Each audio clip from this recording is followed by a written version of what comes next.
Hey, hello, hello, hello. Welcome to Royal Sussex Live. Welcome, one and all. Thank you so much for being here. Fancy, fancy. Thank you so much for being here first.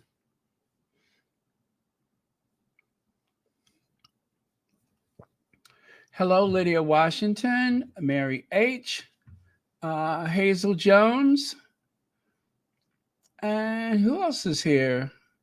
Sonia Johnson, Emerald Derrick, and where is everybody? Karen M. And let's see who else is here. Peace and Joy, Brenda Gray, Lorna Murray. Yeah, thank you so much for being here.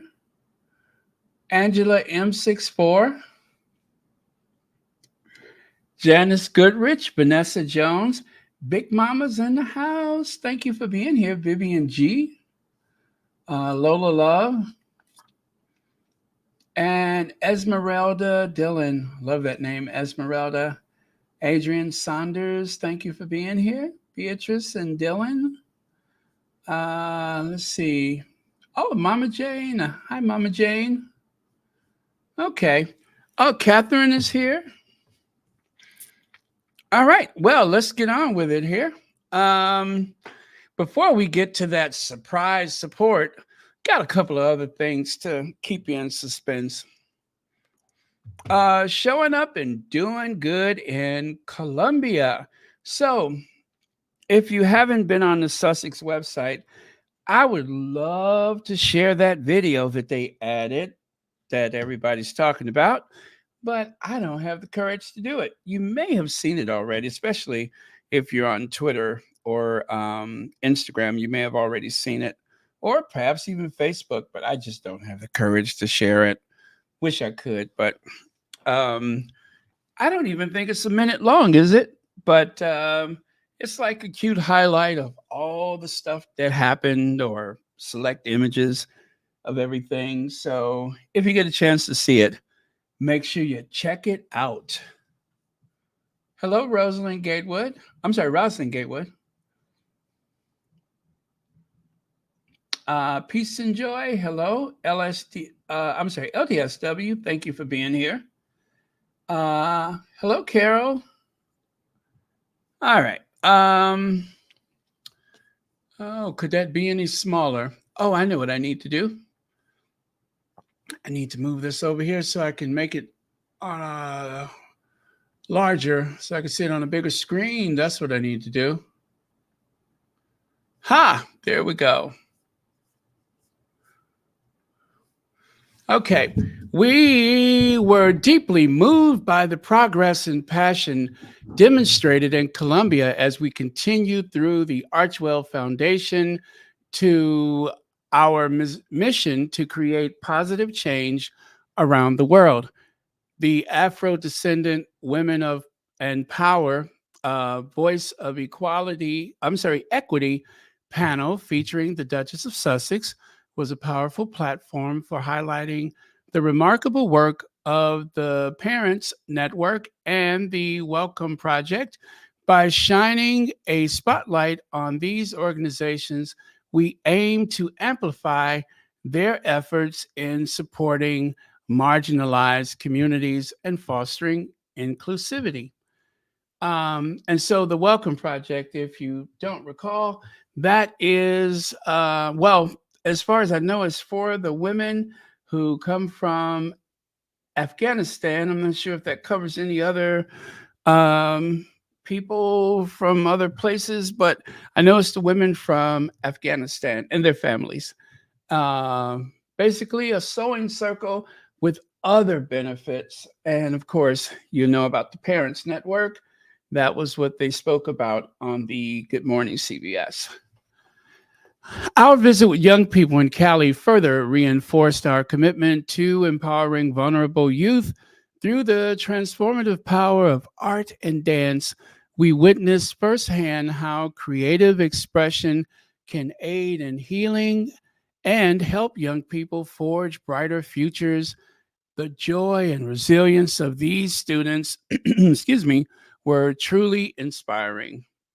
Energizing drum circle at Escuela Tambores Cabildo in Cartagena uh, continued our focus on youth empowerment. This engaging activity provided an opportunity for participants to connect, express themselves, and build confidence, reinforcing the vital role of community and creativity. We are proud to support this work and ensure that the cultural traditions of this community are preserved and celebrated. Lastly, it says, additionally, our insight uh, sessions, that is, and responsible technology summit brought together thought leaders and innovators to explore the intersection of technology and social impact. These discussions are crucial as we work toward harnessing technology responsibly to benefit communities and drive positive change. As always, our foundation's mission is to show up and do good, no matter where we are in the world. In alignment with this, the Archwell Foundation is excited to announce three uh, where is that at? I'm sorry. Uh, where did I just leave off? Archwell found it. Oh, and three significant contributions in the region.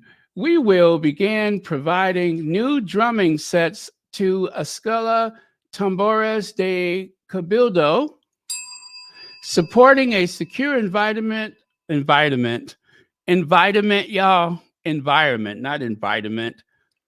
Why does that sound like that I Love Lucy episode, the Vitamite?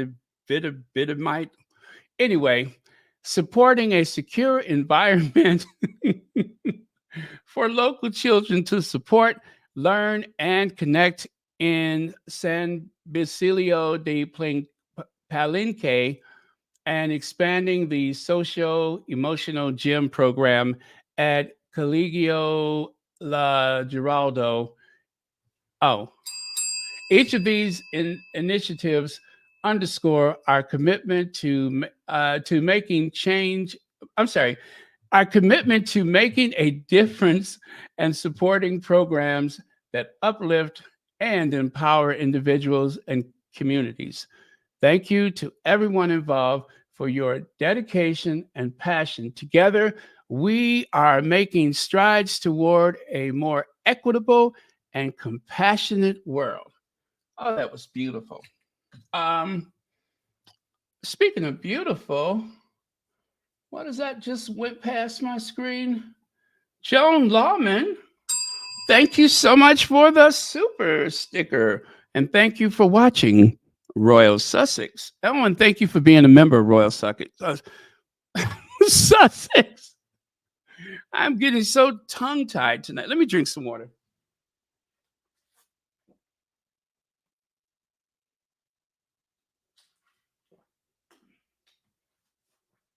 Okay. Phew, a little bit more. There we go. That should loosen up everything. But thank you very much for the super chat.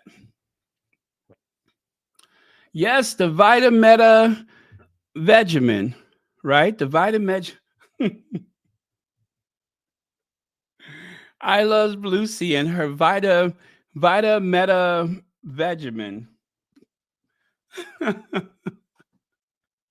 I am so tongue tied tonight. Sorry about that. Okay, Lorna Murray, thank you for being here. Or did I say that already? Is Leslie F here? Wow, it's been a while. Thank you so much for being here. And please enjoy some of that Vitamegimin.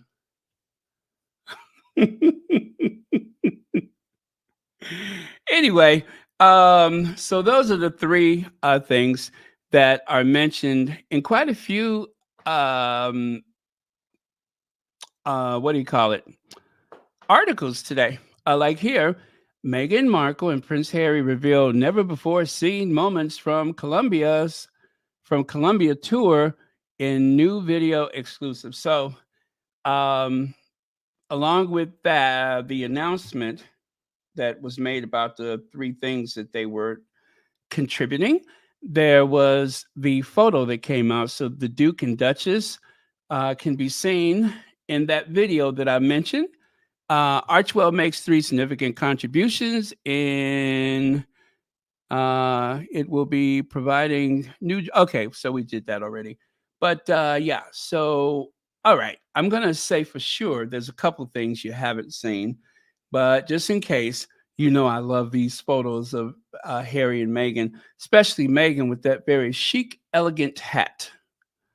Okay, this is actually a screenshot of the video that was uploaded on the Sussex's Archwell Foundation website, which you can also reach that website through Sussex.com.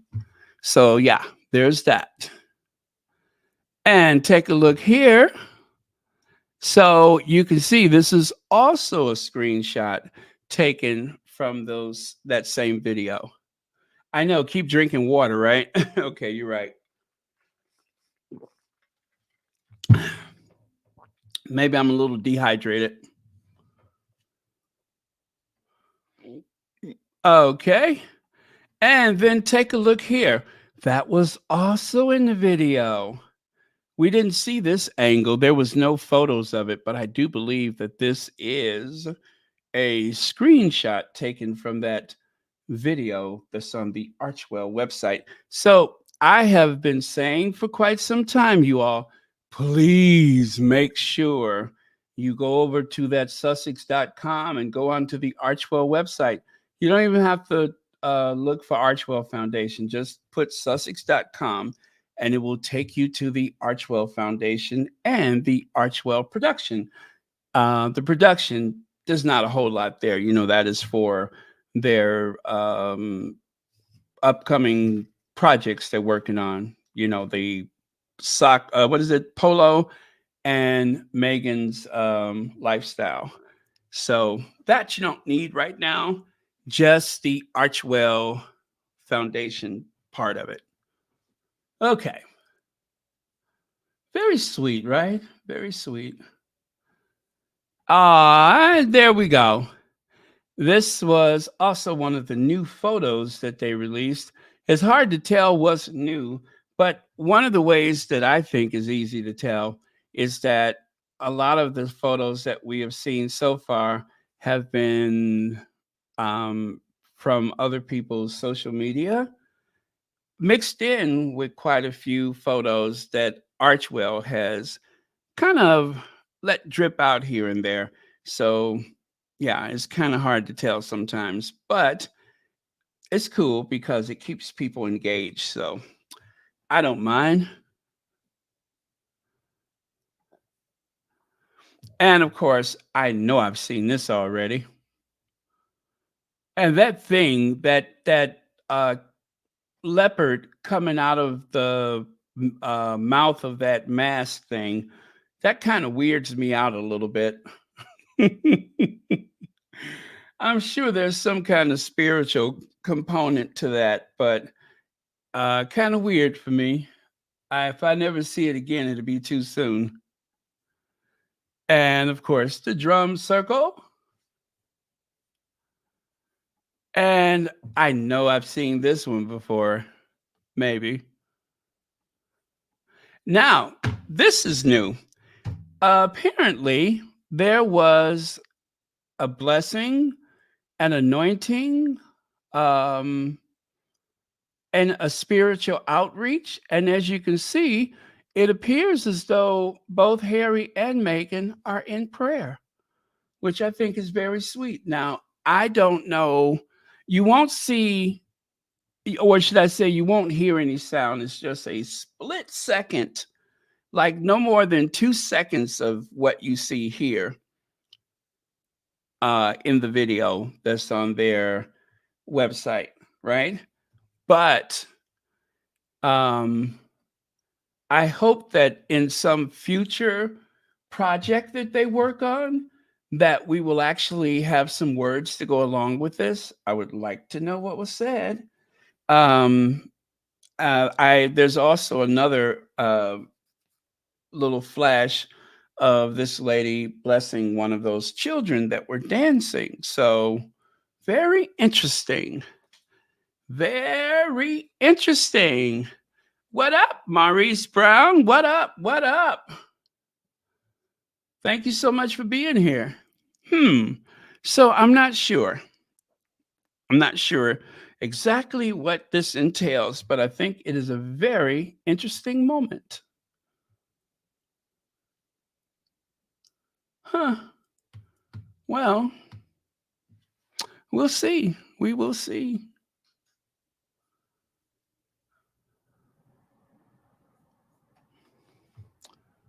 There's nothing like being blessed by the ancestral aunties. Yes, and this has been happening every place they go, hasn't it? Every place they go, one of the aunties take Meghan to the side and give her the blessings, give her some pearls of wisdom.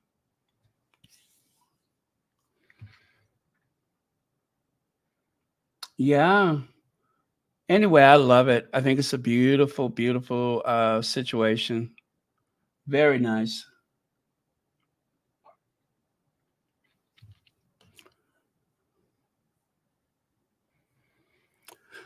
Okay, Prince Harry and Meghan Markle upset the British tabloids with their savvy move during Colombian tour.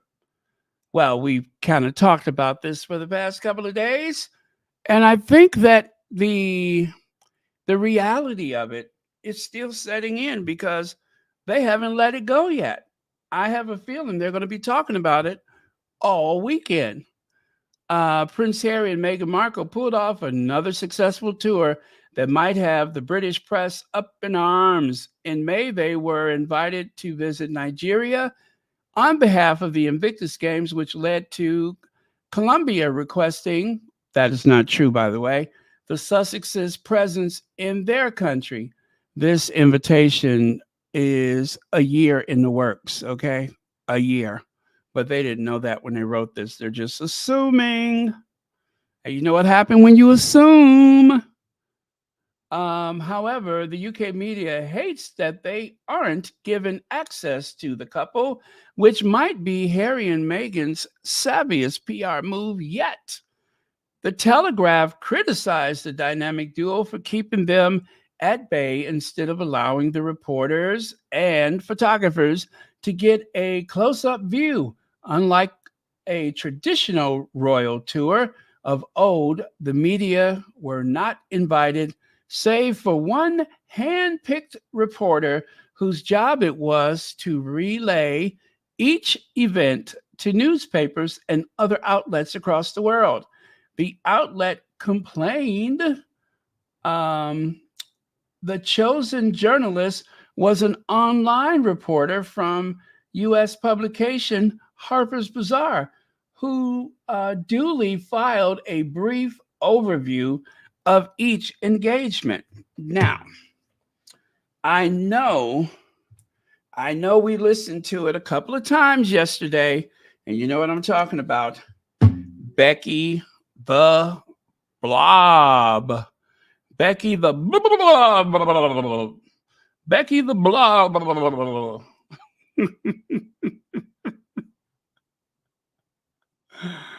But it is music to my ears. Therefore, I would like to hear it again. But I'll only play it this one time. But I get so much pleasure out of it. I feel good. I feel good all over. You and I have what lovers dream about. We finally worked it out. Okay. Oh, ladies and gentlemen, um, ladies and gentlemen, Becky the Blob. The diaries are I think Okay. it's almost clinging onto it like a comfort blanket. But I think what they forget is when members of the royal family are sent to these countries, it's on the request of the government with a really clear purpose. Their diaries are very strictly controlled to actually achieve that purpose, which is normally to benefit Britain PLC politically, economically, culturally, as military we saw when ties. Sophie, the Duchess of Edinburgh, visited Colombia not so long ago. Exactly. There was a very clear objective. And I think this was the problem with this trip is what was the objective apart from just getting lots of nice pictures of Harry and Meghan smiling with people looking admiringly at them? I mean, I genuinely don't see what the objective of it was. And we were talking about the sort of royal trips and the amount of media that would go usually on some of these visits. And with this, they had very limited media access. Yeah, and I think actually, Jess, this was fascinating because obviously Harry again has railed long and hard against journalists like me, for example, who cover these royal trips. Generally, what he believes is a very close relationship between the press and the palace. And yes, you do get to know these people because you work alongside them. But I can actually say, a hand on heart, they do not try to control what you write. There are too many trips for me to account here where I've written stories that have caused big problems for them, but because they're true, they accept we have a free press and we have a right to publish them. But in this case, Harry's team turned down every application from everything from the BBC to the ITV to even very pro Harry and Meghan newspapers like the Telegraph in UK. All of those were turned down, and they invited one single digital journalist from Harper's Bazaar that didn't have a news background to cover their trip. But what they did was they asked that person to put out reports each day to any media that was interested. But of course, everyone's interested. Well, everyone's interested, but they weren't news reports. I know people who received them and said it was like reading something out of Mills and Boon. It was very saccharine. There were no news values in it. A lot of things were actually missed. For some, because they were deemed not worthy by whom, whether it was the journalist or the Sussexes, we don't know. But it wasn't a proper news gathering. I think he's almost clinging onto it like it wasn't a proper news gathering. If that ain't the black calling the pot kettle, it wasn't a proper news gathering. How would she know what a proper news gathering is? How would she know? Seeing that they almost never have any. The news is so biased on behalf of that diabolical, trashy family. How is it? What are the chances that every day, right, 7 days a week, 12 months out of the year, 365 days of the year, that every report is Meghan bad, Kate good, Harry bad, Willie good, Harry and Meghan bad, Charles and Camilla good? How is it every report? You can have 50 articles from the Express in one day, and there has to be some element of negativity about Harry and Meghan. And of course, when it comes to Will and Kate, the old punching bags, now all of a sudden, they are doing everything right. They're doing such a great job, you can't even find them. They're doing so well, you don't even know where they are. How would you? They're doing such a great job, they're practically invisible. Wish we could say the same for Harry and Meghan. But no, everything they do, there's just got to be something wrong with it. I have never seen anybody as rich and privileged as Harry and Meghan being treated like fugitive slaves.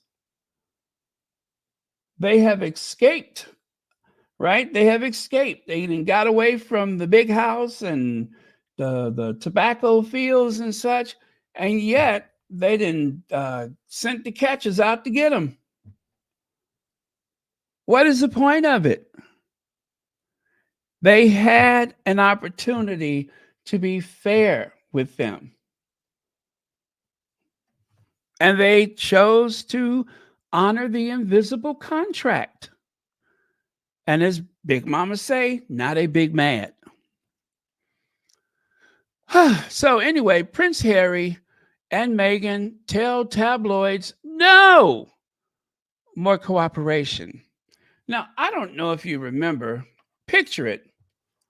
The United Kingdom, 2020. The Duke and Duchess of Sussex have watched people they know, as well as complete strangers, have their lives completely pulled apart for no good reason, other than the fact that salacious gossip boosts advertising revenue. With that said, please note that the Duke and Duchess of Sussex will not be engaging with your outlets. There will be no cooperation and zero engagement. This is also a policy being instated for their communication team in order to protect that team from the side of the industry that readers never see. The policy is not about avoiding criticism. It's not about shutting down public conversation or censoring accurate reporting. Media have every right to report on and indeed have an opinion on the Duke and Duchess of Sussex, good or bad, but it can't be based on a lie. They also want to be very clear this is not in any way a blanket policy for all media. The Duke and Duchess of Sussex are looking forward to working with journalists and media with grassroots journalists and media organizations all over the world, engaging with grassroots media, regional and local media, and young up and coming journalists to spotlight issues and causes that so desperately need acknowledgement. And they look forward to doing whatever they can to help further opportunities for more diverse and unrepresented voices who are needed now more than ever. Hello.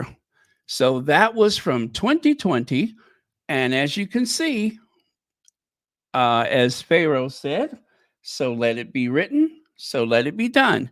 They have not deviated from that one single bit. They have not deviated. There are lots of journalists out there that are freelance, that may write for certain publications, but almost exclusively those young people that the tabloids hire are so good at the hatchet jobs. Whenever you have an opportunity, next time you see a really awful piece, take a look at the name and then Google that person. Try to find them. If it's not a name you don't recognize, you can't recognize, try to Google that person and see what other kind of articles they've written. You'll find out that some of them are not even 30 years old yet. And they're out here writing these nasty, awful stories. Like after, oh gosh, what was the occasion when they showed those photos from Harry and Meghan's wedding reception? And I think it was the docuseries, the Harry and Meghan docuseries. When they found out that they were dancing to, what was it, Wilson Pickett, all of a sudden there is an article in the Daily Mail talking about Wilson Pickett's addiction problems, jail time, and of course, a very untimely, sad death, because that was so newsworthy in 2023 or 22, was it? 2022? 2023. That was so, I forgot, when did that come out? Well, anyway, it was all of a sudden so newsworthy that it got a headline. Those are the little stunts that they pull. I can guarantee you that the person who wrote that article did not grow up listening to that kind of music. So it meant nothing to them that they had to drag this man in a tabloid who's been dead for God knows how long. But this is the tactic of the tabloids. They don't do these things because they're trying to inform the public.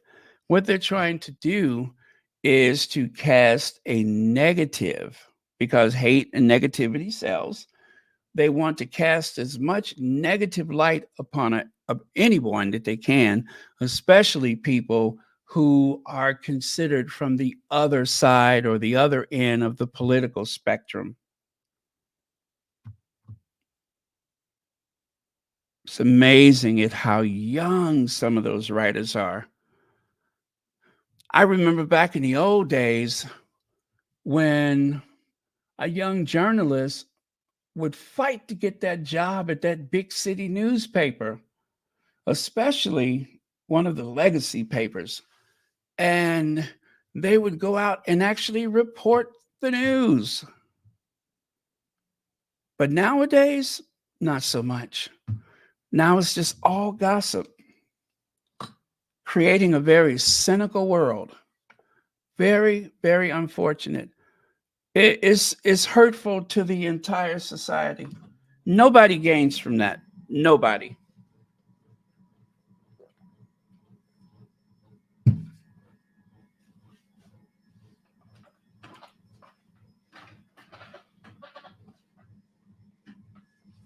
Okay, let me make myself comfortable here. Do you know I still have not put together my new office chair? I think I would miss this squeaking noise. I think I would miss it as this chair cries, "Get off of me!"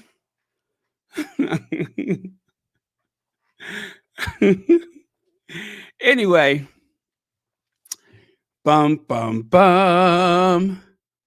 Look at that sinister individual. I got a couple of sound bites to play for you. So where is this mystery support coming from? Where, oh, where is this mystery support coming from? Well, some of you all probably know already, and maybe you don't. So I am going to inform you right now. It's a professor. It's a professor. Professor Tim Wilson, not Tim, Tim. Professor Tim Wilson. Now, there are days when I don't agree with him. And then there are some days when he's surprisingly on point. I think he speaks from his heart and he calls it as he sees it. He is truly a monarchist, a royalist. He believes in monarchy, but I think he also has a very big soft spot for Prince Harry and on occasion for Meghan, the Duchess of Sussex. So let me see, where are we going to start here? We'll listen, listen and discuss a little bit more.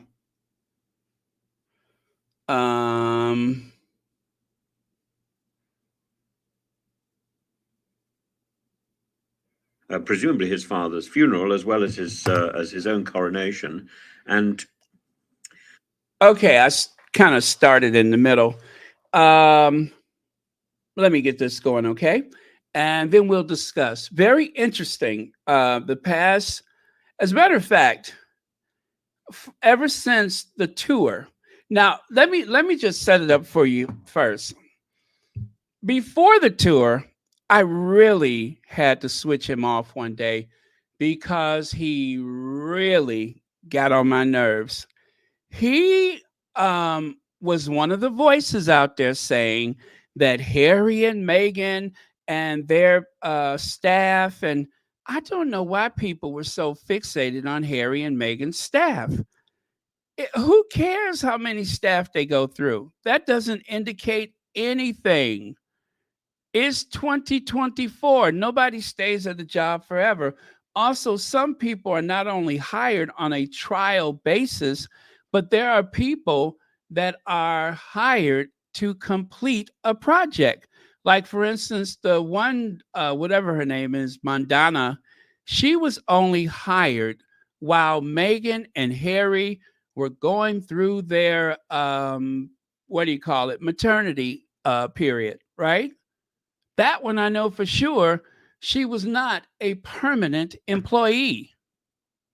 She was there temporarily. Not everybody who leaves had just got there. Some of them were with them ever since they came over. That was 4 years ago. Anyway, don't let me get upset. But he got on my nerves and I had to switch him off that day. Just before going to bed, I'd like to pick up a few comments which have been left. One of which says that Farage will be Prime Minister. Okay, we don't want to talk about Farage. I don't consider the behaviour of Prince William, the Prince of Wales, to be particularly gracious with respect to his brother. Oh, you know what? I went too far. I'm sorry. Let me go back a little bit. You need to hear the whole thing. He ought to remain silent. Yet you have no issues with his brother Harry complaining on the world stage. Okay, so this was just before he went to bed tonight, and he wanted to clear up some comments that were made in his comment section, right? And so that is where this is coming from, is that someone left a comment and he wanted to straighten some things out. Isn't it really? I mean, he'll be with his peers, no doubt. And user IG7LV and so on says, you're happy to say that if William cannot make up with his brother, then he ought to remain silent. Yet you have no issues with his brother Harry complaining on the world stage at every turn about his family members. Really? Surely the same standard should apply to all parties. No, not really. William is training to be king, and the king is regarded as gracious. I don't consider the behaviour of Prince William, the Prince of Wales, to be particularly gracious with respect to his brother Prince Harry. Do you? That isn't the act of a gracious man, to be planning his father's, presumably his father's funeral, as well as his own coronation, and to be exiling his own brother from that coronation. I don't think any family spat in the royal family has been so pronounced since the days when a former king locked his wife out of Westminster Abbey lest she spoil the fun. I think she was left hammering on the door. And this is well below the standards of graciousness that I would expect from any member of the royal family, and certainly from a future king. But that is the point. There is a different role for William, and therefore a different standard to which he should aspire. And in criticizing William, I'm not entirely exonerating his brother Harry, but I think William is behaving foolishly and should behave better. As for the okay, so William is behaving foolishly. I cannot speak for Professor Tim Wilson, but I do believe that Professor Wilson knows that there has been quite a bit of shall we say, manipulation of the press, leaking and briefing from Kensington Palace. There has been quite a bit of of questionable behavior out of Kensington Palace, and we all know where it originates. Harry wrote about it in his book, and I have no doubt that Professor Wilson read the book. Royal Lodge, I understand so much gossip in the Daily Express today, but I understand that the king is perhaps considering it as a possible future home for the Queen Camilla, and that would make some sense, I suppose. And Andrew goes into Frogmore. Well, Frogmore was given to Prince Harry, and again, we shouldn't be taking back gifts that were given by somebody else. And I think Harry has been appallingly treated. And but that is one issue. The other issue is the behaviour of the Prince of Wales, which is, if correct, inappropriate. The other big story today is about the sinking of the ship and the finding of. Okay, we're not interested in that ship. Although I believe Professor Wilson said that the chef that was on board the boat was actually very instrumental in saving some of the people. And unfortunately, he could not be saved, so they say. But what do you guys think? Like father, like son, Lady T says. Yeah, Charles has set a precedent by taking away Frogmore from Harry and Meghan. So whenever William decides to take Royal Lodge away from his wicked stepmother, I hope people are not surprised. I hope people are not surprised.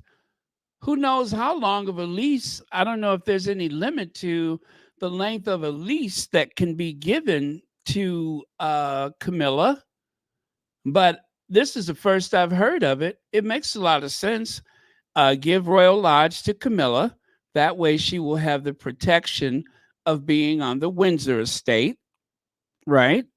So no matter where things are at that moment, the Windsor estate is likely to have round the clock protection.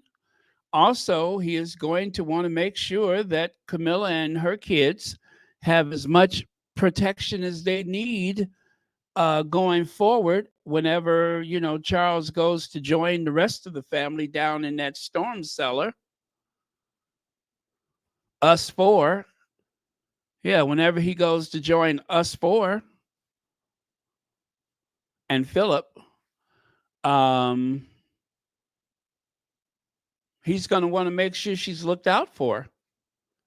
And then maybe she won't leak some of the things that she knows about everybody.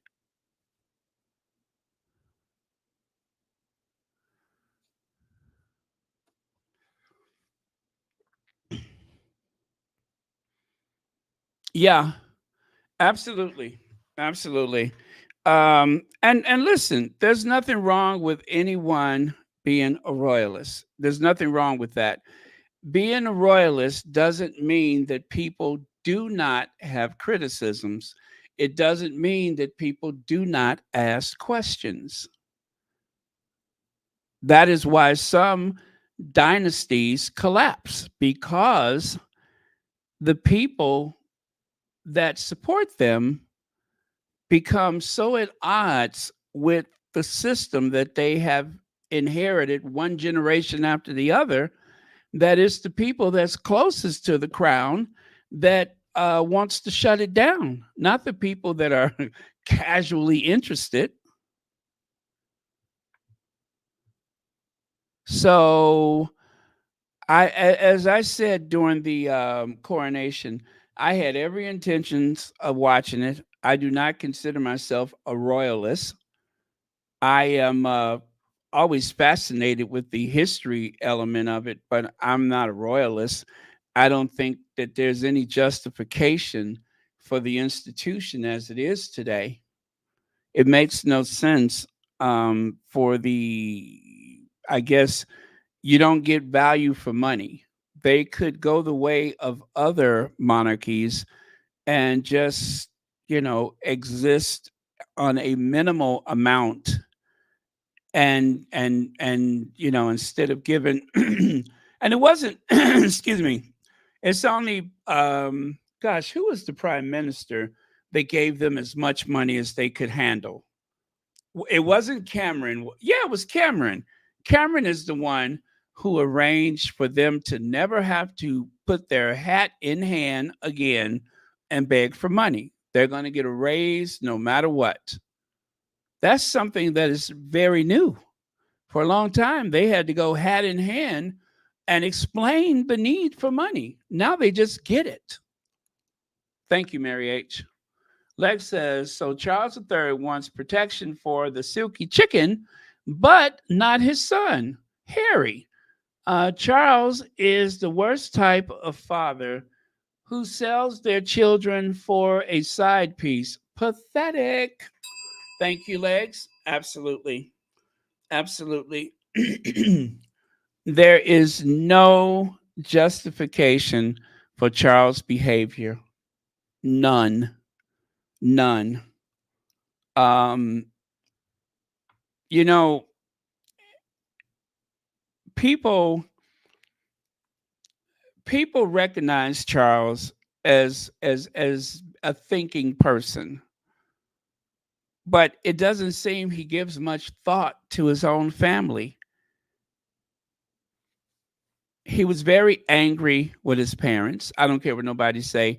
He was very angry with his parents, and that continued to the day they died, as evident by the way the queen was treated on her way out. Very undignified. It's like the queen was an afterthought for Charles. Knowing that this woman's life was coming to an end, he was setting up for an interview. There is no explanation for that. Anne was at her mother's side, but not Charles. Interesting. Interesting. I'll say it again. Anne was at his mother's side, but not Charles. And then when Charles got there, well, after he looked around and took a measure of the situation, he went out foraging for mushrooms. He wasn't even with her when she took her last breath. There's something chilling about that. Setting up for an interview for American television, spending the evening, the last full day as sovereign was spent with the editor of The Sun, Victoria Newton. Oh, Victoria, things are getting close for Mummy now. I hope I find a proper suit to wear. Really? Really, Charles? Let me see. Let me make sure that was it for that. Service, and no doubt helped others to escape in the 2 minutes in which that ship went down. Can, I think, be avoided. Okay, we're through with that one. So, there's more. So hang in there. Thank you very much, Legs. Let me see here. So this one. Okay. Prince William jibes at Harry are unbecoming. Okay, this is interesting. Well, it's positive to hear that there are stories that Prince Harry is shielding his children from the full force of the media gaze, the right thing to do. I think it's particularly disturbing to hear news that Prince William has apparently blocked or written Harry out of his own coronation ceremony. There are two things here. Number one, this idea of the enmity between the brothers stretching so far and so thoroughly into the future. But number two, the idea that while the king is on the throne, Prince William should be publicly talking about his own coronation is distasteful and disagreeable. It's simply not something that should be heard. Whether the king's cancer has returned, as the Daily Beast suggests, and that it's not going away, and whether and whatever the future may be, it's inappropriate to be talking in such ways about the next coronation, making plans. It's rather like that scene at the end of Henry IV Part 2, where Prince Hal tries on the crown, and it's highly inappropriate. In the meantime, the Princess of Wales apparently is prioritizing her children as she continues her own undisclosed or her own battle against an undisclosed form of cancer, and continues her preventative chemotherapy. And no doubt she is allied with the king in that in that experience, and no doubt also preparing for her future role. But in the meantime, the approach should be to focus on what is actually happening and what is actually present, which is supporting the king, rather than putting out nasty PR messages against Prince Harry. I think the Prince of Wales has an extraordinarily. Let me just say this before I forget. As I said before, he seems to know that a lot of the and I'm not putting words in his mouth, but he seems to be aware that there is leaking and briefing coming from Kensington Palace. Once you see it, you can't unsee it.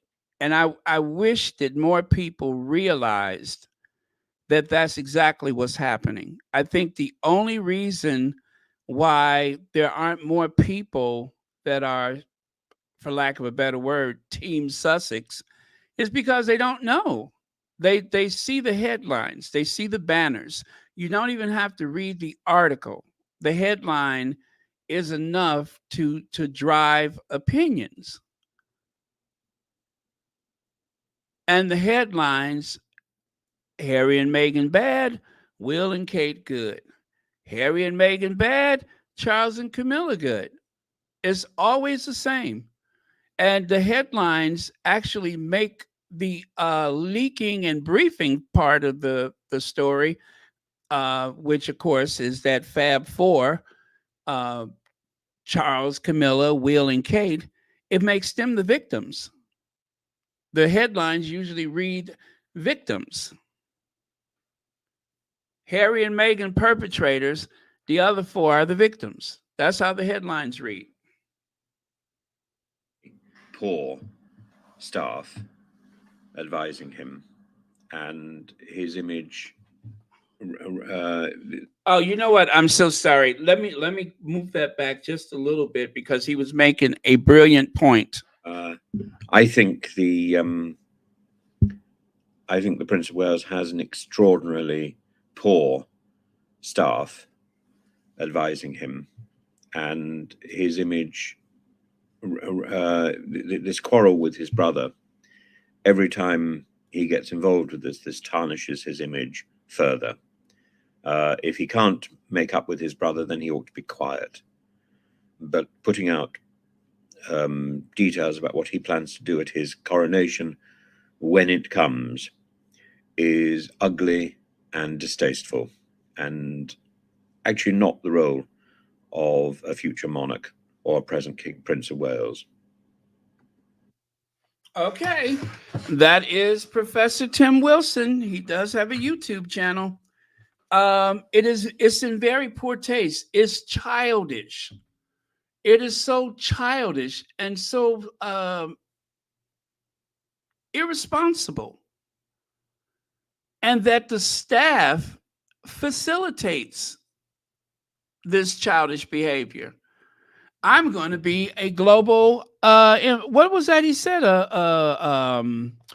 He's going to be a global statesman. You don't announce global statesman. You are a global statesman, or you're not. But there's no announcement to be made.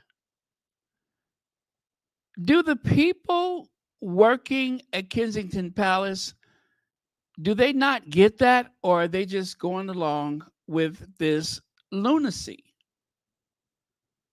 You don't make that announcement. Who does that?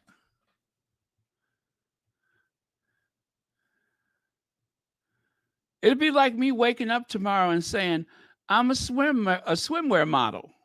I model for Tom Ford. That's a hell of a declaration.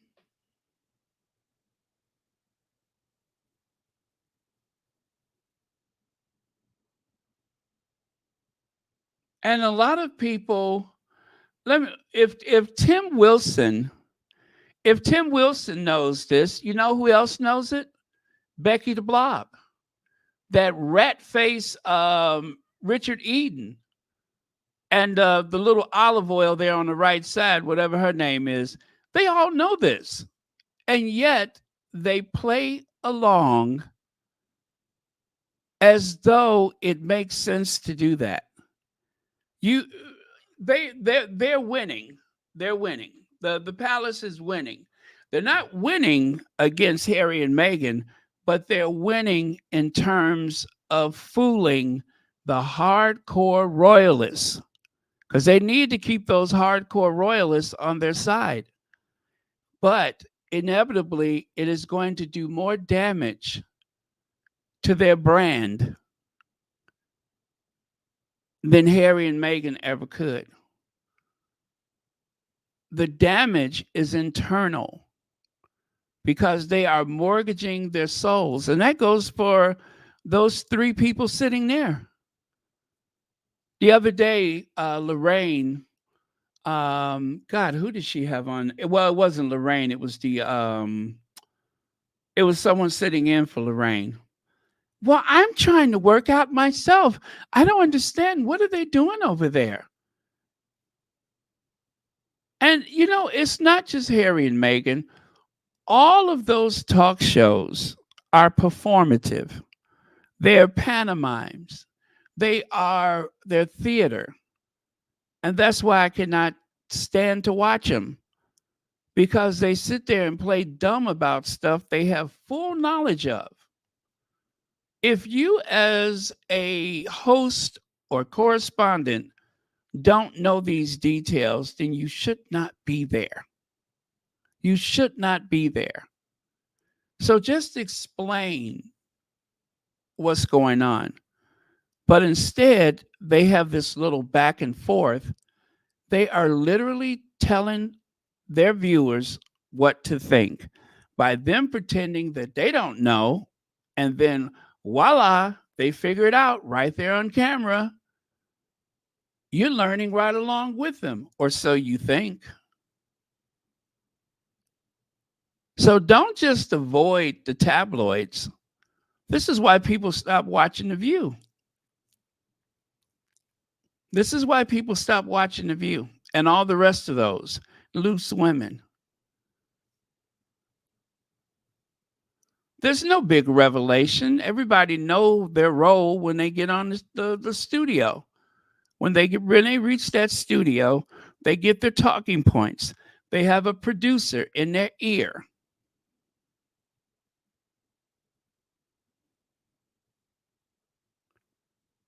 This exchange with these three people, this is some of the worst theater that you'll ever see. Some of the worst.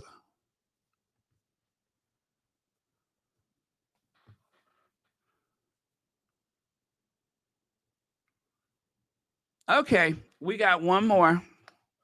We got one more. Let me take a look at a couple of your comments here.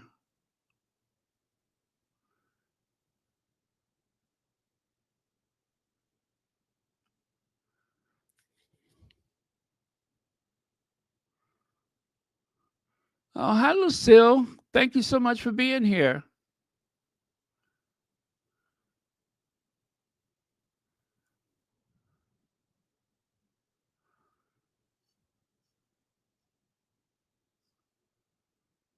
Yeah, the only thing that the tabloids and the Royal Rota, the only thing that bothers them, well, there's two things. Number one, they don't get a chance to manipulate the news, and number two, they're not making any money. It's very difficult for them to control the message because they're not there firsthand. And then the other thing is that they do not get to monetize it in a way that they would have in the past. It'd have been a nice trip for them to go down to Cartagena and Cali and Bogota. A nice trip. It'd have been a beautiful thing. They could see the Sussexes do what they do best. But the difference is, just remember when the Sussexes went to Africa, right? And was it Roy Anika, or who was the one that got in his face asking him questions? And Harry said, "What are you doing? You know you're not behave." Remember that, where he had to tell her to behave? You don't run up to the other royals and ask them questions like a ignorant child. Why are you running up to me to do that? Harry knows what the rules are. She knows what the rules are. But instead, she decided that she didn't have enough respect for him in that moment to stay in character, right? When she approached him, blurting out questions like that, that was out of character for a royal reporter. But because of the way Harry and Meghan was being treated by Kensington Palace, because they got to go ahead to go after them no matter what, then she didn't feel as though she needed to respect his position. Now, had they not left, imagine how much worse things would have become. Because remember, it was while they were on that trip, right? While they were on that trip, after their child was nearly suffocated by some electrical fire, that Harry and Meghan said, "We're done. We're done." Oh, no, I'm sorry. While they were on the trip, that's when they announced their lawsuit. That was when they announced the lawsuit. I'm sorry.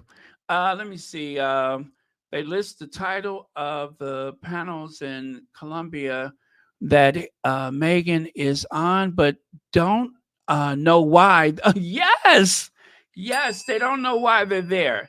Yet these are journalists. Doesn't work in the U.S. Exactly. You time and time again, you hear them say that Meghan was on a panel, right? For Afro women in power, Afro women in power, something like that. You know she's there for that. You know when they went to school, went to one of those schools, they had a group, uh, whatever, talk, chat, whatever thing. They sat in a group and they had a whatever. And then also when they went to the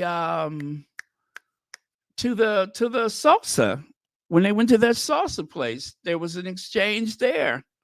There were, let's see, I'm going to say at least three or four, at least four of those question and answer type of situations or whatever. And they knew about that. They saw the photos. and yet they pretend like they don't know why they was there. They and you know what? I don't even think they didn't really mention Invictus. Some of them did not mention Invictus. Some of them did. Some of them did not mention Invictus. But thank you so much, Legs, for the PayPal. Very good observation. You see them on the panel. You talking about her speaking Spanish and everything, but you won't say what it was about. You just say that it happened, but you don't explain what it was about. I tell you who did explain it. All of the media from Colombia and any other Spanish speaking nation. And of course, uh, European papers outside of the UK, of course. There were plenty of people that knew exactly what it was about. They know exactly what it was about. I knew that this trip hit them hard, but I didn't know that they'd still be talking about it all week. I didn't know they'd still be talking about it for the whole week. Are they tired yet?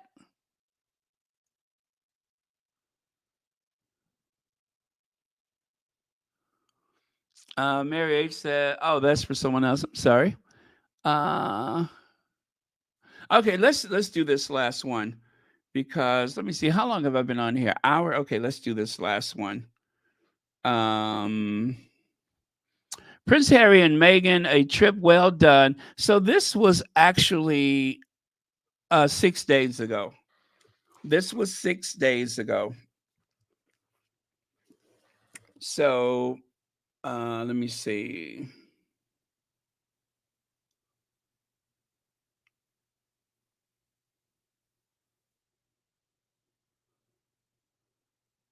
Wait. Other members of the family really are not. On the last day of their trip to Colombia, the Duke and Duchess of York have met up with. By the way, he made a mistake. He said the Duke and Duchess of York. He really meant the Duke and Duchess of Sussex. On the last day of their trip to Colombia, the Duke and Duchess of York have met up with Afro-Caribbean leaders. They've met Colombia's first Black vice president. Their visit has been defined by cultural and social causes in line with their focus on the Archwell Foundation, the charities they've developed, and the sort of cultural interests that they share. So surrounded by drums, saxophone, marimbas, poetry, they joined a forum called Afro Women and Power. And the Duchess of Sussex has said, "I can feel this embrace from Colombia. It's incredible. Thank you very much." She spoke in Spanish. She also speaks French. And, you know, it seems frankly a big step away from the rather formal royal visits of the past. To restore dignity to ethnic peoples, to promote the welfare of women, of children, of adolescents, said the vice president. And it's a positive message. But within all this is the negative gripe that it is impossible for Prince Harry to get away from his family. That family is too important, too significant, and he is defined by it. It really is time for members of that family to get around a table and sort this out, because Harry and Meghan are showing the way to do things in a way that other members of the family really are not. And other members of the family really are not. And other members of the family really are not. Oh God. Sorry about that. So far and so thoroughly into the future. But number two, other all right. members of the family really are not. And it's certainly time to sit up and notice. And among other things, this was a trip which was fraught with diplomatic and security dangers, and Harry and Meghan have embraced those and negotiated those with aplomb, with a dignity that is becoming of their status as members of the royal family. As I say, I think it's time the family put its heads together and sorted this out. It's not that Harry needs them; it's that they need him and Meghan. And this fracture cannot continue, particularly when there are other problems in the family. This needs to be resolved. Anyway, just a last thought before bed, and a tribute to a really good trip and a positive trip. And for the record, I don't think it's the role of any current leader to be apologizing for the past. Apologies are just words. What we need to do, if we have things to make up for, is to make up for them, is to find some way to turn the present into something more positive.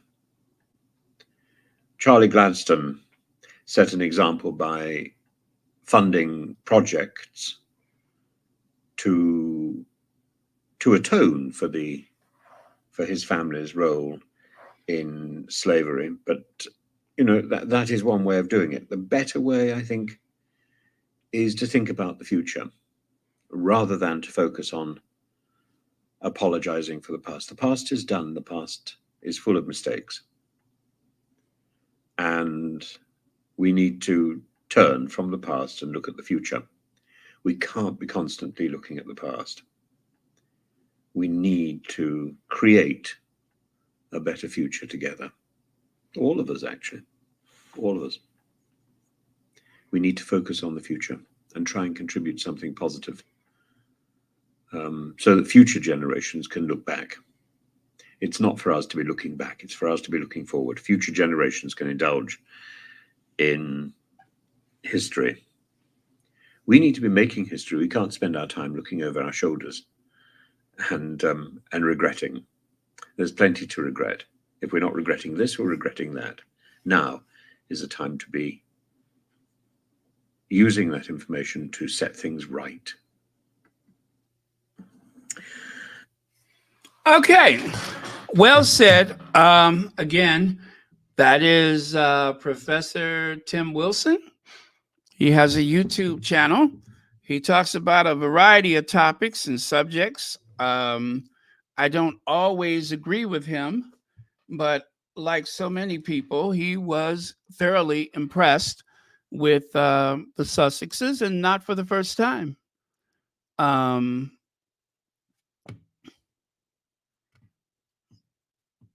Sometimes he gets it right.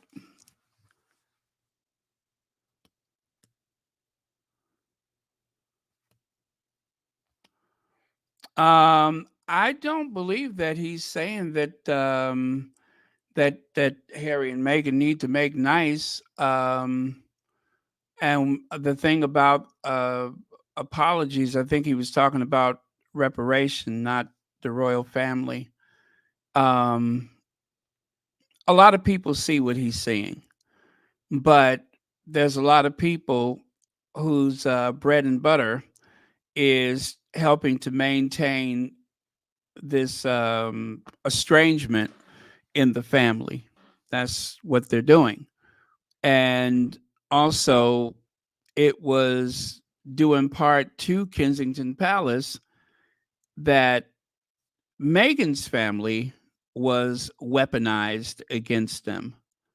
And they were weaponized against them. We have very good evidence that Meghan's father had been in touch with people from the palace. And it has been alleged that there was some plan to stop the wedding. So while they're pretending to go along with the wedding, there were elements that were trying to stop the wedding. And unfortunately, it seems as though family members on both sides were participating in this scheme to disrupt the wedding. That is a very childish thing to do. And again, when you look at the Prince of Wales, when you look at William, the Prince of Wales, his behavior seems very inconsistent with that of an adult, let alone someone that's a king in waiting. And I want to touch on something else that he said about how it's in such bad taste for William to mention anything about his father's death and a coronation. Look at how many years, not months, but years, that there was leaking of stories that there were people very comfortable in the palace, as though there was some kind of, and I don't mean Buckingham Palace, I mean Kensington Palace. There were people who seemed very comfortable with this idea that Will and Kate were ready to rule, that they were going to be the next best thing, and that we might as well just skip right over Charles and Camilla. They played that game for years, where Kate ready, William ready, King William, Queen Kate. That went on for years. And that wasn't just the magazines going on about that. That was coming from Kensington Palace, as though someone was waging a campaign. Skip the daddy, go right to the son.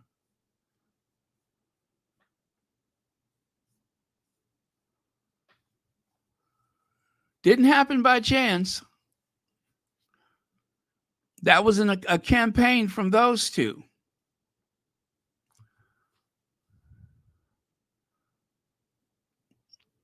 Let's see, then we will kind of stop the abuse.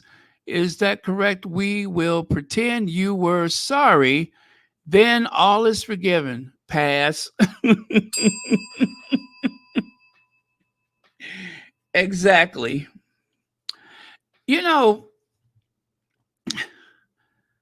I don't know if, okay, I'm going to say that there's a lot of people that would wish for Harry and Meghan to come back. There's probably even more people that just want Harry back. But,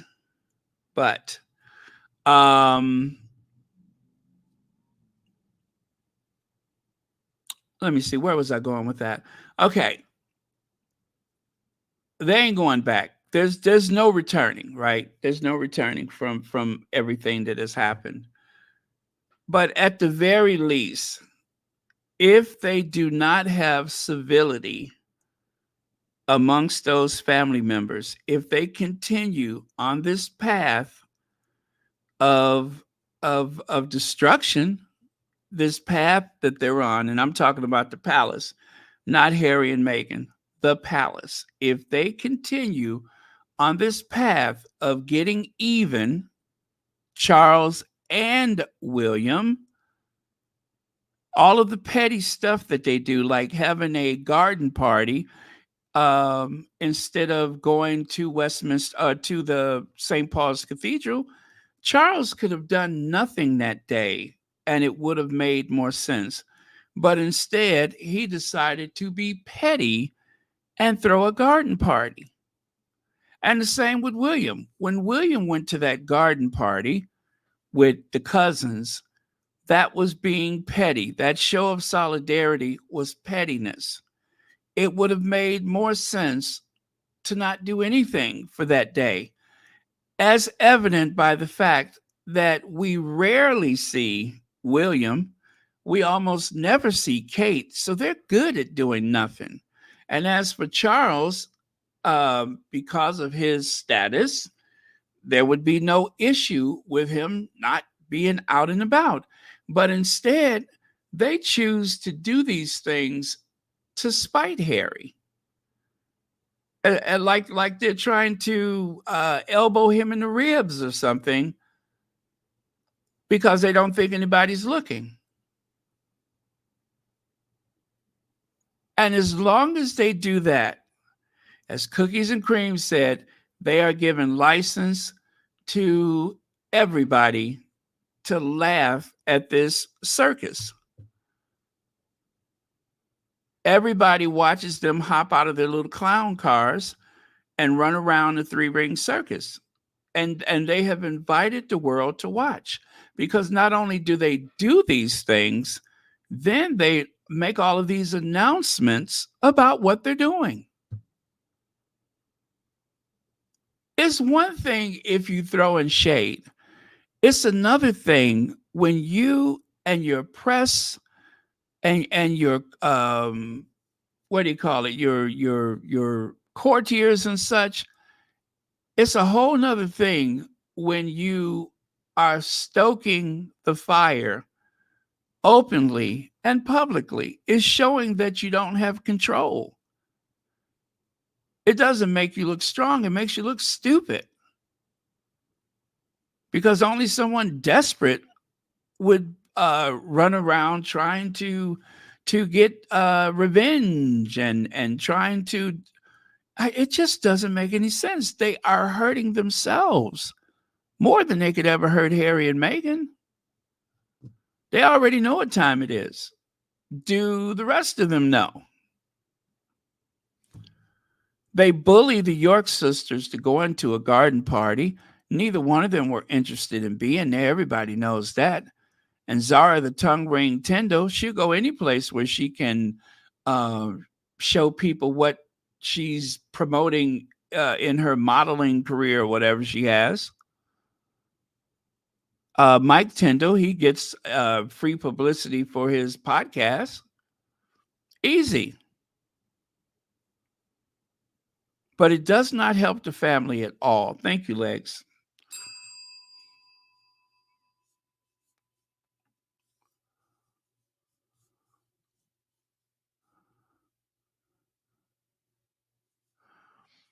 Yeah, they essentially have essentially done away with it. They have done that themselves. They have done away with the monarchy. They have sabotaged it themselves. The new Us Four has sabotaged it themselves.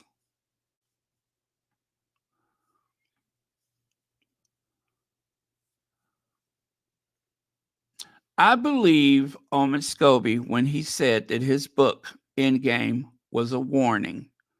I believe him when he says it was a warning that if they do not straighten up and fly right, that they risk becoming irrelevant. And rather than listen, Icarus and Dadius, they decided both of them are going to go fly by the sun, father and son. So instead of having one person perish, that is in this Greek tragedy, both of them are going to go plummeting to the ground.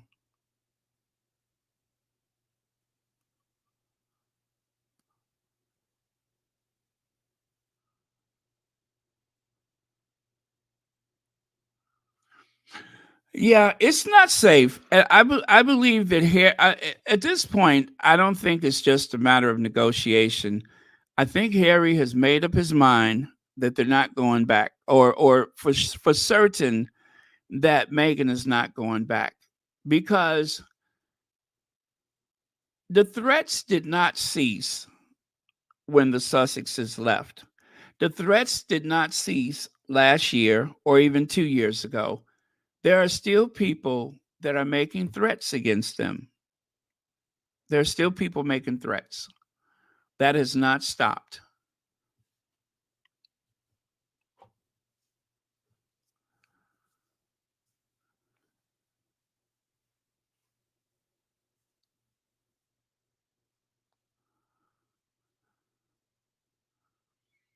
Well, you know what? They got 2 years to work things out with the Invictus games. 2 years they got to work it out, and I hope they're making the most of the time.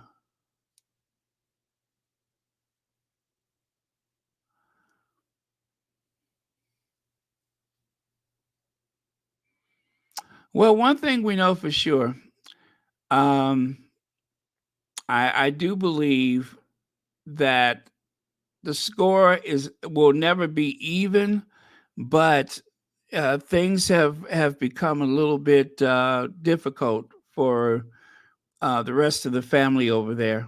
Things have become a little bit more difficult. Charles and Camilla, they come into the story with a negative, right? Charles wasn't much of a person before he married Diana. Um, and he became even worse when he did marry Diana. Um, People tolerated Charles. He was never all that, right? Yes, it was fun, the bachelor thing, but he really exposed his shortcomings when he married Diana. And then he continued to expose his shortcomings, staying in a relationship with that monster. So there's not a lot of people that have respect for him. The height of respect for Charles was the day he walked down the aisle with Doria, and that was quickly squandered. That was quickly squandered when he did absolutely nothing to help Meghan with this barrage of racism that was coming her way. The best he could say is, "Well, we've all been through it." And as Harry says, that doesn't make sense. Just because y'all been through it, that don't mean that everybody should. When he says we've all been through it, they haven't all been through it, because not all of them were suffering from racism. The racist component is when they totally see you as an illegitimate person. They see you as unworthy to live, and that's where the danger comes from. That's where the danger comes from, because they don't even see the haters, that is, the people that have made threats against the Sussexes and their children. They don't even see Meghan as human. They don't see her as an equal person. The same kind of people that were chasing black and brown people around the cities of London, I'm sorry, of the UK, of England rather, and Northern Ireland. Those people, those EDL type people, they don't see anybody that's non-white as people.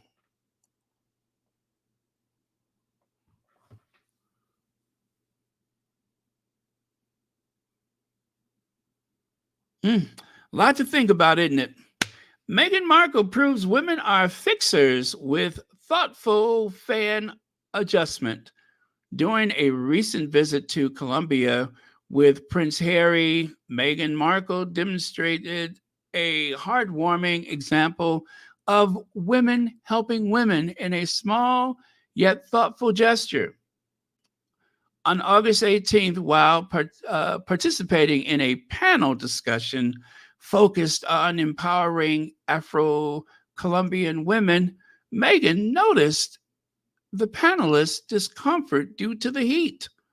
She took the initiative and adjusted a fan to direct its airflow toward them, proving relief and comfort. This prompted an applause and praise from Colombian Vice President Francia Marquez and others on the stage. Very sweet. So let's see, that's the 23rd of August. They're still talking about this trip. It's been popping up here and there, which I love. Good publicity for the Sussexes. It brings much needed attention to all of the worthy causes and movements like the Afro women of Colombia. So it's the gift that keeps giving. She returned to her seat. Meghan said in Spanish, "Women helping women." I love it. A fellow panelist replied in Spanish, "Well done, thank you. And what's more, women resolving the situation. Thank you so much." You see something wrong, you go fix it. All right. And next. How about this? Billboard magazine. How the patron. One more time. The patron. Let me try it one more time. How the Petronia Alvarez Festival is globalizing Afro-Colombian music. The concert has gained a higher international profile, with each year city government organizers estimate the 2024 festival drew up to 500,000 attendees after beginning in 1997 with only 5,000 locals in the stands.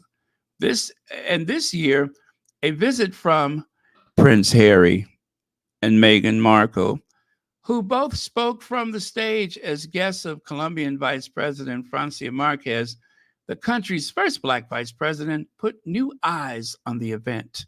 You hear that? Harry and Meghan put new eyes on the event. And of course, Francia. Yeah, and Meghan spoke perfect Spanish, etc., etc. All right, next. Oh, same thing. Next. Uh-oh, went too far. There we go. Wait a minute, I'm on the wrong day. No wonder. Wait, there we go. All right. So Meghan Markle and Prince Harry have reinvented the royal tour. Yes, they have. Now, I insist that the reinvention of the royal tour, I believe that happened when they went to Africa. Because when they went to Africa, they really started with their causes first. Instead of going to the dignitaries first, they really started with their causes. Now, when they went to Colombia, it was a little different because all of their, well, let me see. I think most of their time, if not all of their time, was spent with the vice president. And you guys, I don't know if you figured this out or not, but what was so brilliant about that is that in the company of the vice president, they were getting the highest level of security anyway, with little or no added cost to the government. Little or no added cost to the government. There would have been a ton of security for the sake of Francia Marquez anyway. How brilliant is that? So win. You can promote causes near and dear to your heart. You could highlight the culture, the music, the food, everything, and still get the maximum amount of protection, which is what was different from Nigeria, is because in Nigeria, they were not traveling about here and there with someone in the government. But in this situation, I do believe that they spent most of their time. Now, There may have been some points where they met up rather than traveled together. So let me just point that out. I cannot be sure about that. But no, they didn't stay at the governor's house. They did stay at a hotel. You're right about that. They didn't stay at the governor's house. They had tea at the um wait a minute, you said didn't they stay in the governor's house? Do you mean in Nigeria, or I believe they stayed at a hotel in oh wait, there was that one night. Oh, you know what? You might be right about that. There was that one night, or was it 2 nights? Well, anyway, even if they did, they were still in a secure place that would have been secured whether or not they stayed there, right? So let's just say maybe 90% of the time they were in proximity to a maximum amount of security anyway.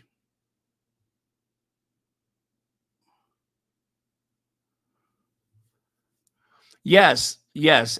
And it's very beneficial because you cannot say that they were going out of their way using resources to protect them, because those that security presence would have been there anyway. I mean, we all know how heads of state travel. It is, pretty robust security for the president and vice president of the United States. Even the high-ranking members of Congress have a great deal of security. So, but yeah, I think that was a stroke of genius. That was brilliant, and I Francia Marquez, absolute brilliance, absolute brilliance. I want to move to Colombia, become a citizen, so I can vote for her next time myself. But thank you, little love. All right. So over the weekend, the Sunday Times published an in-depth look at Harry's life and career with commentary from some of the friends and employees he left behind in the UK, who worry that his California lifestyle might be enough to, what is that? Enough to, gosh, whoa, I can barely see that. Is that to sate the prince's ambitions? Okay. What is, oh, you know what? Let me put this on the screen where I can see it much bigger. I'm sorry, maybe that'll help. That is too small. Way too small. Oh, wait, that's the wrong one. There we go.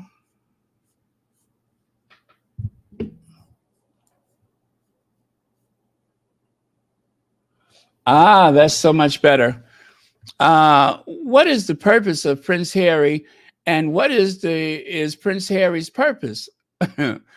Is that some kind of philosophical question? What is the purpose of Prince Harry, and what is Prince Harry's purpose? A former aide told the newspaper, the work with Invictus is great, and fatherhood was the role that he most wanted. So perhaps those are enough for him, but everything else is a bit woolly. I always thought he wanted more from life.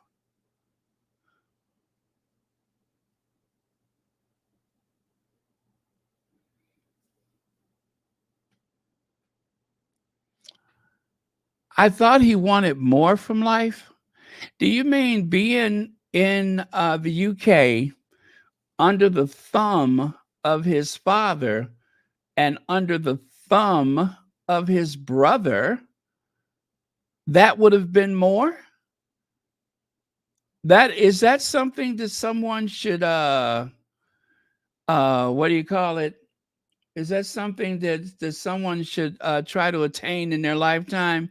Is being a flunky for William Wells? I thought he would have wanted more out of life. He has a mansion, right? A stately home. He has more jobs than he knows what to do with, right? Out of the gate, he negotiated a contract, or they negotiated a contract for what, contracts for what, 120, 150 million dollars. They have a foundation, a very well respected foundation. So, what more could they possibly want? What more could Harry possibly want?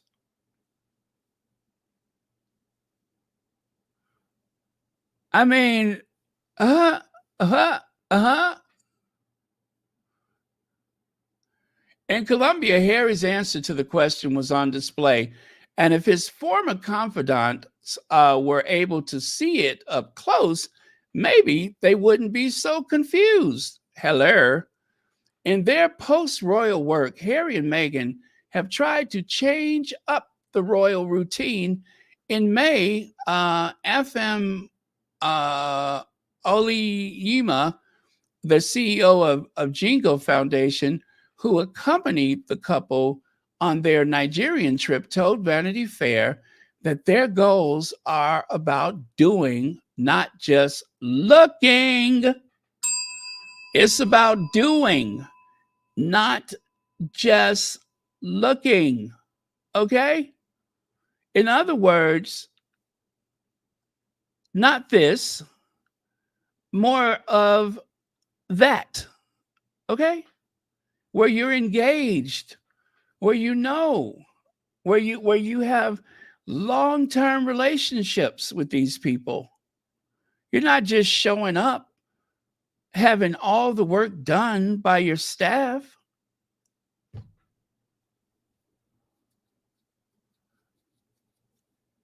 I was really touched when they said it's not just going to be a speech and a photo op.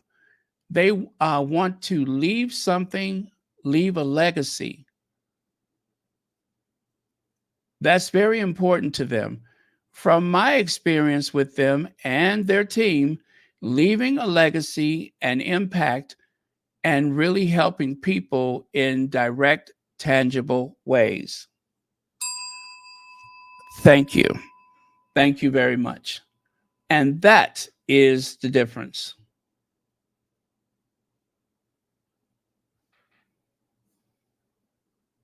Exactly. They're not just there to give a little smile and a wave. They're not there to give a little smile and a wave. This is why it is so farcical, and yet they keep trying it. They're trying to downgrade all of the work that Harry and Meghan has done. They have tried to put them down as though they don't know what they're doing, and they're just bumbling about and everything. But yet, most of the world's media has nothing but praise for their work. Most of the world has been nothing but praise. But the British tabloid media, the Rupert Murdoch media, the Lord Nappyhead media, they got a whole different story to tell. And you have people that have said unequivocally, they have made a difference. We were glad to have them there. But yet they keep playing this game. I don't know what they were here for. Do you?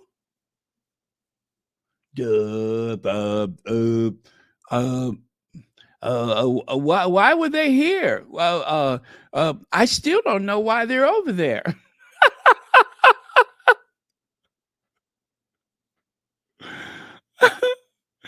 I still don't know why they're up there.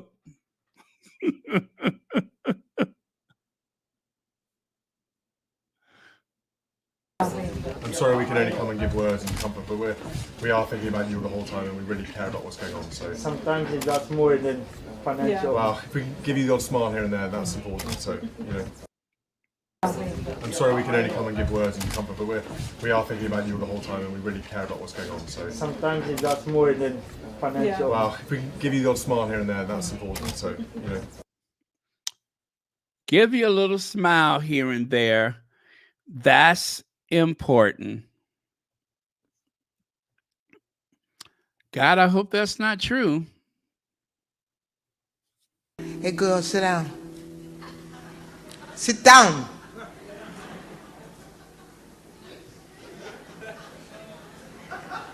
Sit down.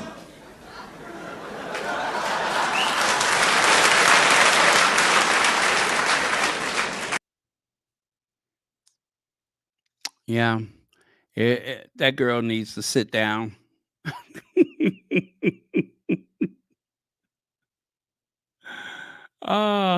Okay, special report. The Duke and Duchess of Sussex implications on cybersecurity, mental health, and their arrival in Colombia. The Duke and Duchess of Sussex, known globally for their philanthropic work, have focused much of their efforts on promoting cybersecurity and mental health. These issues are not only relevant globally, but also have a particular impact in regions such as Latin America. The recent arrival of the Sussexes in Colombia could have important implications for the national agenda in these key areas. See there? Duquesa Sussex, Cyberguradad y Salud Mental. So, again, huge implications. That's what I like to hear. Let me see, that particular thing right there.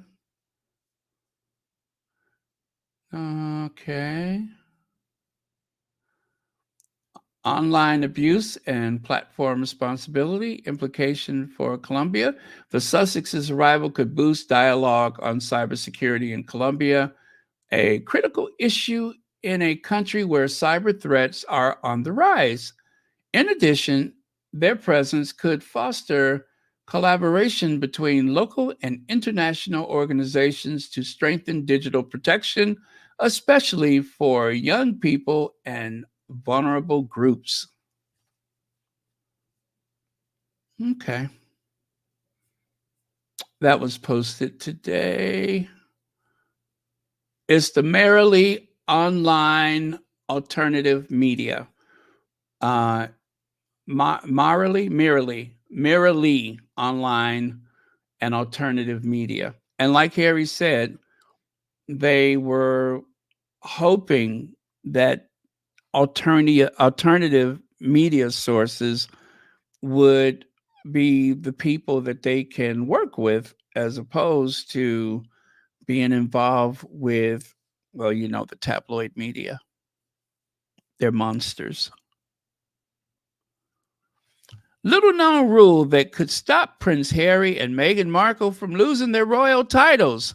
An overwhelming majority of Canadians supported the Sussexes in 2020, and they could fight to keep their position in the royal family, says Executive Director of the Canadian Heritage Trust. Let me see. And guess what? It's based on a statute in 1931.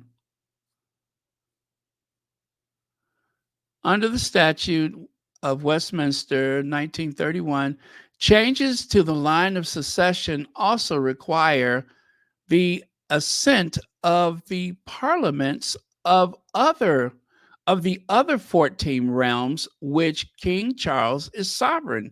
Now, I've never heard that before.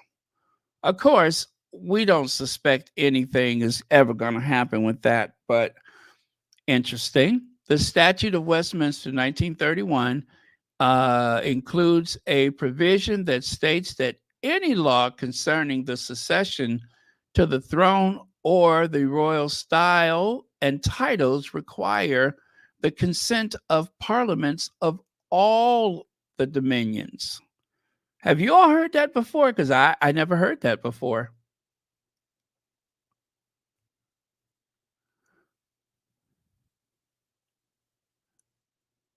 It is believed that the monarchists in Canada would oppose the Canadian Parliament backing of such an action against Prince Harry and would request that the Canadian Parliament deny its assent should the matter arise, which it is not likely to. Now, let me see.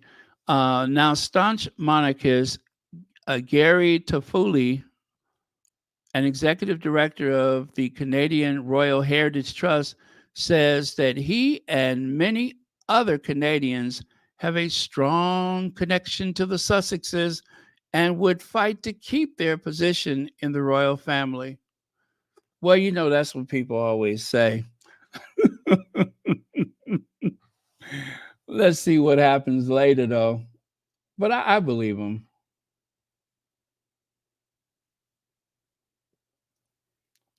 But yeah, I think that there's a lot of people in Canada that aren't really checking for the royal family these days. So I would say if the matter ever came up, which is likely never will, but it's good to know you have friends. How Meghan Markle put this unknown Colombian hat designer on the map. And of course, they're talking about the boat hat. Invited by, yeah, we know that, featuring a range of vibrant South American inspired prints, but the real showstopper, a chic white boater hat that was surprisingly affordable at just $91, around 69 pounds. On day 3 of their visit, the Duke and Duchess made their way to that place right there in Cartagena, a town bursting with culture and recognized by UNESCO for its rich heritage. Oh, I didn't know that that was a UNESCO place. Meghan stepped out in an all-white ensemble, pairing a rib tank from Argent with a posse pencil skirt. She accessorized with her signature stacks of Cartier jewels, but it was the boater hat by Colombian designer Hannah Char that has us talking at the H Fashion office. Come on now.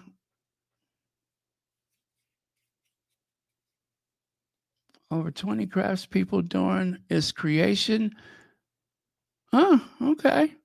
Well, I tell you what, like I said, you go to bed, all of a sudden your phone is blowing up, and you find out who did what. Meghan Markle, she was wearing one of the hats, and blah, blah, blah, blah, blah, blah. The site crashed. Now they're probably on back order. So cheers to the Meghan effect. There you go. Love that boat hat.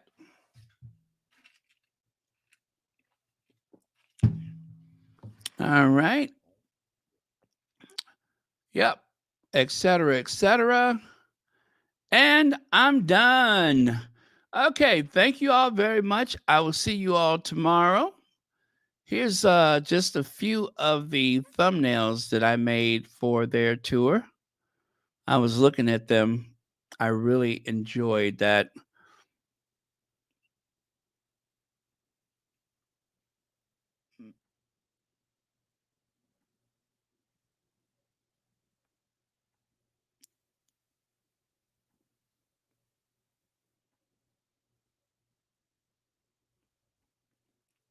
Okay, and that's it. Those are the thumbnails from their visit.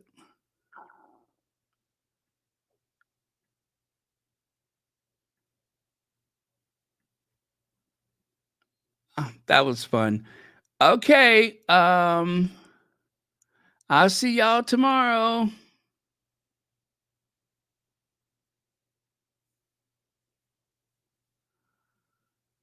All right. Love you guys.